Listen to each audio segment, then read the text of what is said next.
చింతకుంట గ్రామం మన ఆదర్శ రైతు సొసైటీలో ఉన్నాము, సహకార సంఘంలో ఉన్నాము.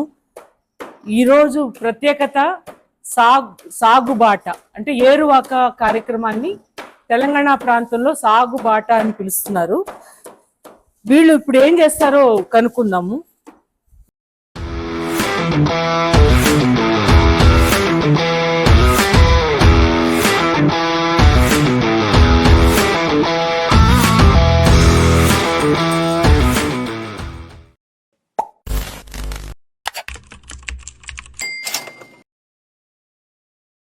వీళ్ళు ఇప్పుడు ఏం చేస్తారో కనుక్కుందాము. మీ పేరు? రవినాయక్. రవినాయక్. మనం రవినాయక్ గారితో మాట్లాడతాం. మీరేంటి రైతా?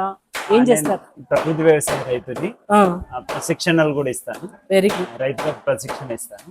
అయితే ఈ రైతులకి ఏరువాక పౌర్ణమి సందర్భంగా ప్రశిక్షణలో భాగంగా ఈ రోజు రైతులకు మనము కీటక నియంత్రణని బ్రహ్మాస్త్రం తయారు చేయడం చూపెడుతున్నాం.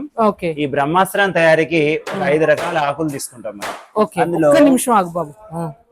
కానుగాకు,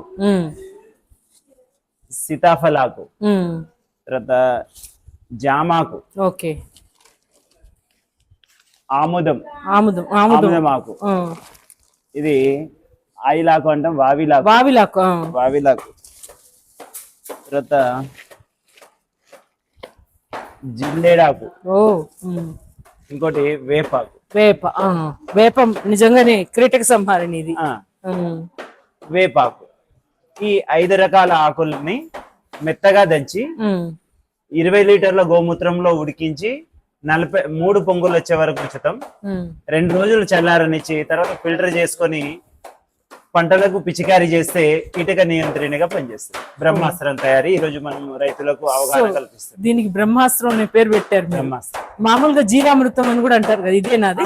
జీవామృతం పంట ఎదుగుదల కీటకనాశిని. కీటకనాశిని. ఓకే, చాలా సంతోషం. థ్యాంక్స్ అండి.